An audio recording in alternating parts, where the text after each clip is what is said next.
चलिए बधाई अभी हमको।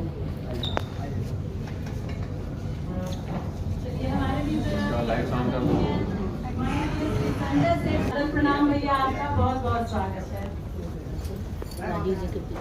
करूंगी अपने स्थान पर पूर्वक विराजित हो जाएं।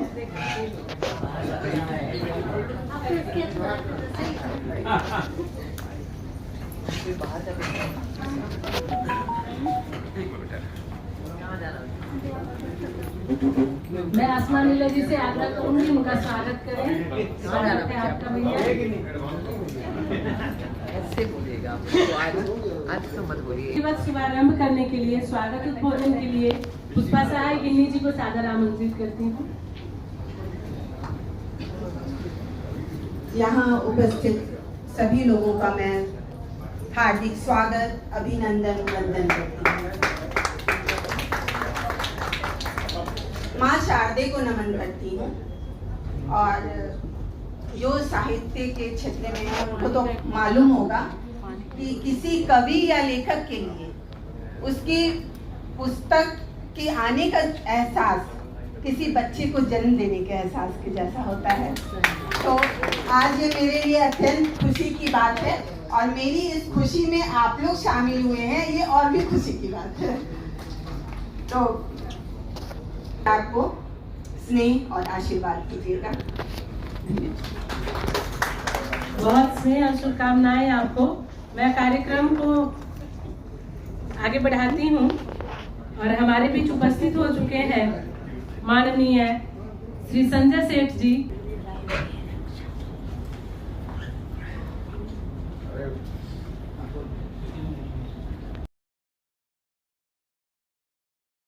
हमारे बीच उपस्थित है महिला काव्य मंच की अध्यक्षा आदरणीय सारिका भूषण जी। उनसे मैं आग्रह करती हूँ, आसमा से आग्रह करती हूँ, कृपया उन्हें मंत्रासीन कराएं। तालियों से आप सभी स्वागत करें हमारे अतिथियों का। स्वागत है आपका। हमारे बीच उपस्थित है आदरणीय चंद्रकांत रायपत जी। मैं आग्रह करती हूँ आसमा से कृपया उन्हें मंत्रासीन कराएं। आदरणीय पूनम आनंद जी, मैं आसमा से आग्रह करती हूँ उन्हें मंत्रासीन कराएं।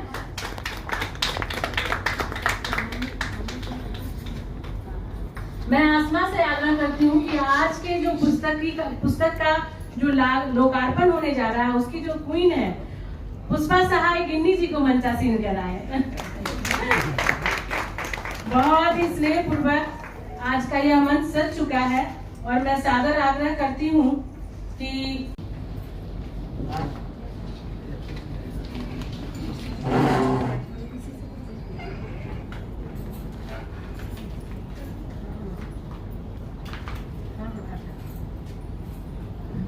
उपस्थित सभी माननीय गणनीय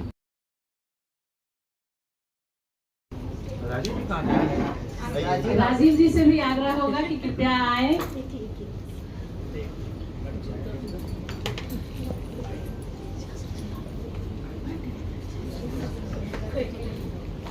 शुभम करोति कल्याणम आरोग्यम धन संपदा शत्रुबुद्धि विनाशाय दीपकाय नमस्तुते।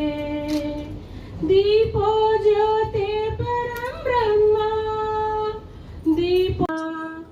दीपो हरतु मे पापम सांध्य दीपम नमस्तुते। सांध्य दीपम नमस्तुते। ओम गण गणपतये सरस्वती नमस्तुभ्यं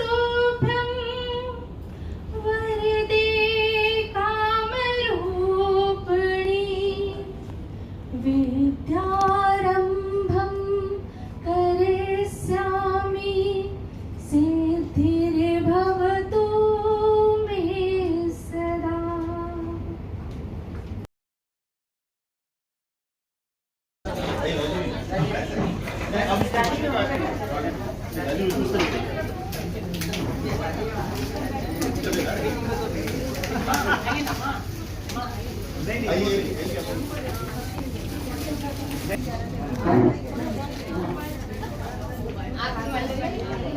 आगे भी बैठ जाइए ना तो हम लोग को दिखाई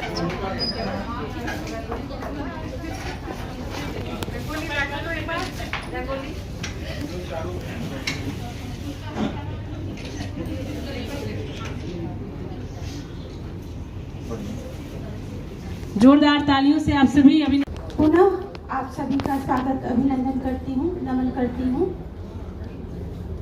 एहसासों की श्रृंखला में मेरा ये द्वितीय काव्य संग्रह है। मन के एहसासों को पिरोकर ही कविता तैयार होती है और ये एकाकी मन का शोर होता है। मन में कितना कुछ होता है ना। कभी मन बिल्कुल बोझिल उदास लगता है, कभी मन प्रेम में डूब जाता है, कभी कृष्ण की राधिका तो कभी मीरा बन जाता है, कभी बच्चों को समझाता तो कभी बच्चा बन जाता है मन, कभी बच्चों को समझाता है तो कभी बच्चा बन जाता है मन। कितना कुछ होता है ना मन में। मेरे मन के विविध भावों को संजोए हुए ये मेरी पुस्तक है। इस काव्य संग्रह में मेरी अधिकांश कविताएं श्रृंगार रस की हैं। श्रृंगार यानी प्रेम कविताएं। कुछ हास्य भी मैंने लिखने की कोशिश की है। कुछ कविताएं बेटियों के ऊपर हैं और बहुत सारी उत्साहवर्धक कविता अपने बच्चों को सुना सकते हैं या खुद भी मोटिवेट हो सकते हैं। मेरा सब्जेक्ट ज्योग्राफी रहा है। मैंने ज्योग्राफी में एमए किया है, लेकिन मेरे कवि हृदय के तार हमेशा बहती नदी, कलकल करते झरने और दूर क्षितिज में झंकृत होते रहे। धन्यवाद। इसलिए मेरी अधिकांशतः कविताओं में आपको मेरे कोमल भावों के साथ साथ भूगोल की भी झलक मिलेगी। हालांकि मुझे लिखने का शौक बचपन से था, लेकिन अपने लेखन को पद्य के रूप में ढालना भी आसान नहीं था। मैं डायरी लिखते लिखते मेरा लेखन कब काव्यात्मक की ओर बढ़ चला मुझे याद नहीं है। लेकिन जब मेरा पहला काव्य संग्रह आया तो लोगों ने उसे सराहा, साथ ही कुछ सुझाव दिए। मुझे लगा कि अभी बहुत कुछ सीखना बाकी है। साथ ही कुछ पारिवारिक परेशानियों से मन घिरा रहा। इसलिए मेरे इस द्वितीय काव्य संग्रह को आने में 5 साल लग गए। मैंने लिखा भी है। सुने सुने इस मन में अंतर्द्वंद चलता रहा। सुने सुने इस मन में अंतर्द्वंद चलता रहा। आंखों में काले घन का कोई साया पलता रहा। धन्यवाद। मेरे इस काव्य संग्रह में मेरे मन के अनमोल भाव हैं और एक एक एहसासों को पिरो कर तैयार की गई कविता आप लोगों को पसंद आएगी, इतनी मैं उम्मीद करती हूँ। इस काव्य संग्रह की जो कविता मुझे सबसे ज्यादा प्रिय है वो कविता है बेटी का घर पर आना। आप लोगों को पता होगा कि पिछले साल मेरा एक्सीडेंट हो गया था और मेरे बच्चे यहाँ पर नहीं थे। जब मेरी बेटी दिल्ली से यहाँ आई तो उसने मुझे और घर को बहुत अच्छे से संभाल लिया और कविता की कुछ पंक्तियां मेरे दिमाग में आई थी उसी समय, जिसे मैंने बाद में पूरा किया। मैं वो कविता आप लोगों के समक्ष सुनाना चाहूंगी। प्रस्तुत है। बेटी का घर पर आना। बेटी का घर पर आना मानो सर्द रातों के बाद खिड़कियों धूप का खिड़कियों से झनकर आना। बेटी का घर पर आना मानो पाँव फटते ही पक्षियों का चहचहाना। सुनो न मन की पुष्पा दीदी के द्वारा जो काव्य संग्रह पुस्तक का विमोचन हुआ है। मेरा यह मानना है कि जो काव्य का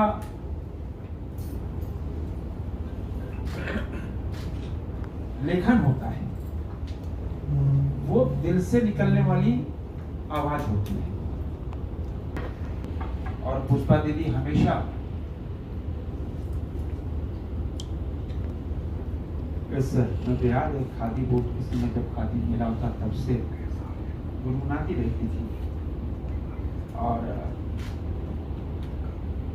इन काव्य ग्रंथों से कभी कभी जब हम सबको किसी विषयों पर बोलना पड़ता है तो किताब ढूंढते हैं कहाँ से क्या उद्धृत किया जाए। क्योंकि अटल जी की कविताएं, मेरी 51 कविताएं लगभग हमको कंठस्थ हैं कि कब कहाँ किस पन्ने पे कौन सी कविता है। क्योंकि अटल जी की 51 कविताएं तो अद्भुत। बहुत सारी शुभकामनाएं और आप ऐसे ही आपका मन चंचल रहे, आप परिवेश को लिखें, खुद को लिखें, अपनी अनकही बातों को हमारे समक्ष रखें। इसके लिए बहुत बहुत बधाइयाँ और आने वाले समय के लिए बहुत सारी शुभकामनाएं।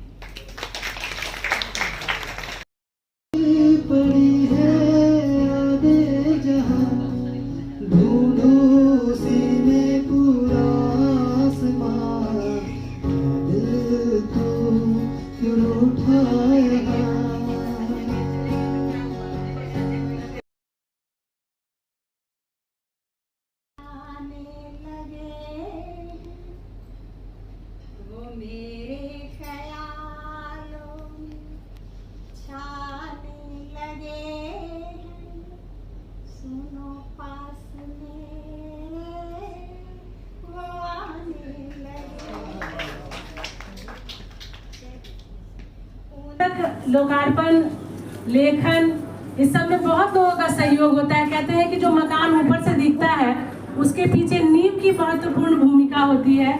और मैं समझती हूँ कि मेरे सखी के भावों को उत्कृष्ट रूप में जब आगे बढ़ाया जाता है तो नींव के रूप में राजीव सहाय जी हैं, जिनका सहयोग संबल मिलता है।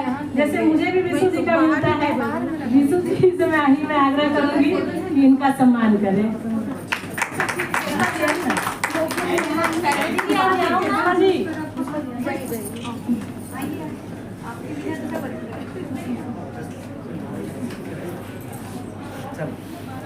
वहाँ टेबल है।